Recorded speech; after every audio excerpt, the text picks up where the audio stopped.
Há momentos na história da arte em que a realidade nua e crua simplesmente não dá conta do recado.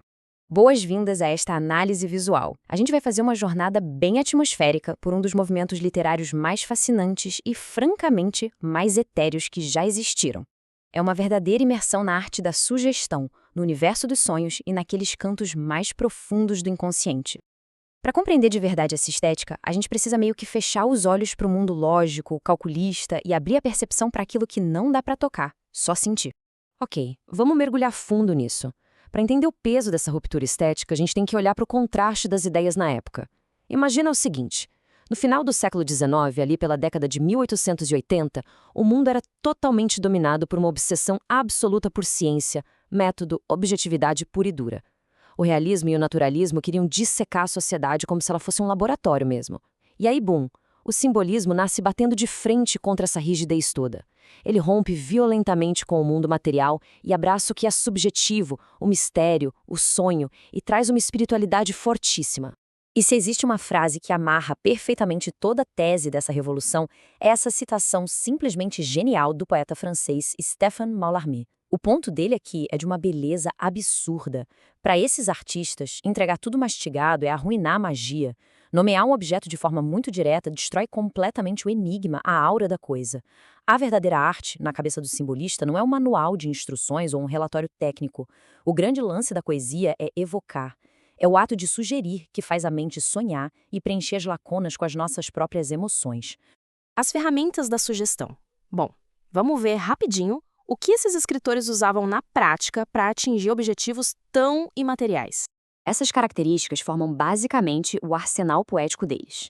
O subjetivismo e o misticismo assumem o controle, valorizando demais a intuição e as experiências de outro mundo, por assim dizer. Como a gente acabou de falar, a sugestão toma o lugar daquela descrição fria. Mas olha só para os dois últimos pontos, porque eles são essenciais. A musicalidade faz com que a poesia pareça uma música sendo cantada, focando demais no ritmo. E rola uma obsessão super curiosa por cores vagas. Muito branco, transparências, neblina, fumaça, luz da lua, coisas que não têm uma borda definida, sabe? Tudo meio esfumaçado e misterioso. Agora, o que é realmente interessante aqui é essa técnica brilhante, a sinestesia. Ela é literalmente o coração da imersão simbolista. Funciona assim: quando a gente cruza sensações de sentidos humanos completamente diferentes, rola uma espécie de curto-circuito na nossa mente lógica.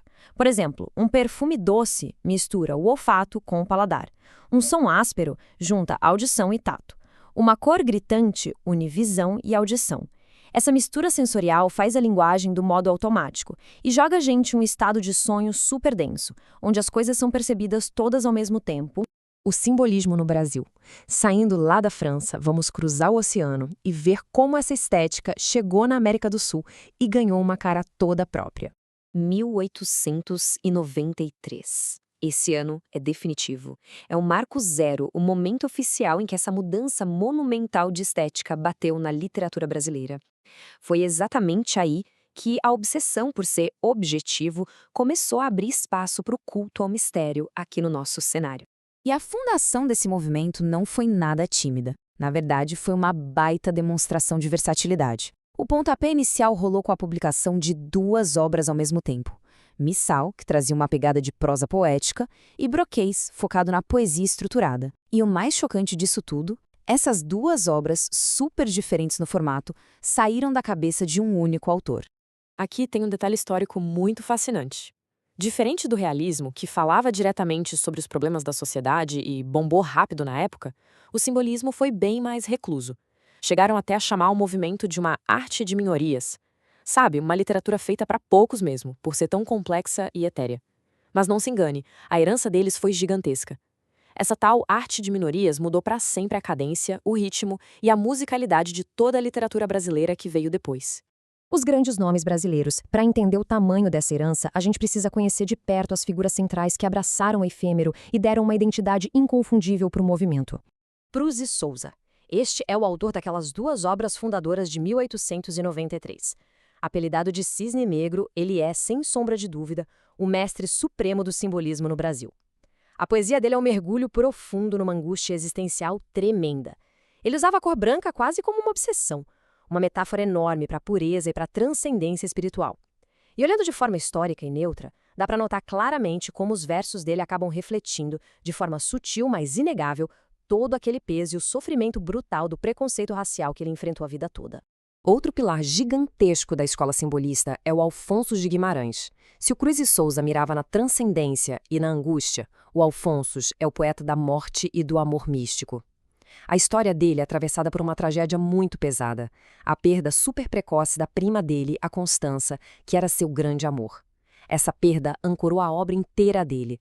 Os poemas giram quase que exclusivamente em torno de luto, de uma solidão extrema, de um misticismo católico super forte e, claro, sempre banhados por aquela luz melancólica da lua.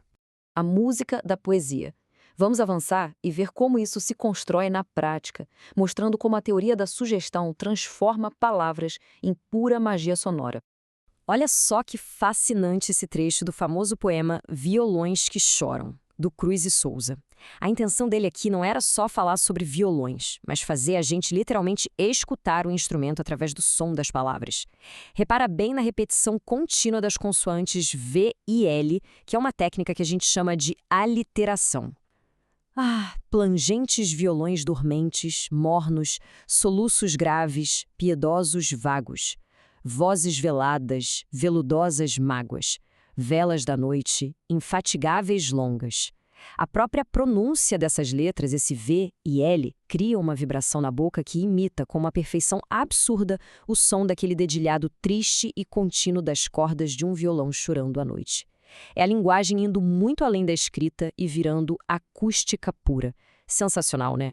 Essa capacidade de transcender o óbvio é justamente o que faz o simbolismo ser tão duradouro. Ele ensina que existe um poder incalculável nas coisas que não são ditas de forma escancarada, e isso deixa uma reflexão muito forte pra gente hoje. Em um mundo moderno, cercado por telas, dados precisos e uma obsessão voraz por explicações diretas e imediatas, quais mistérios da nossa experiência humana ainda precisam e merecem ser apenas sugeridos? A resposta possivelmente ainda está escondida nas entrelinhas de um bom poema. Fica o convite para ir atrás dessas respostas na leitura. Até a próxima análise.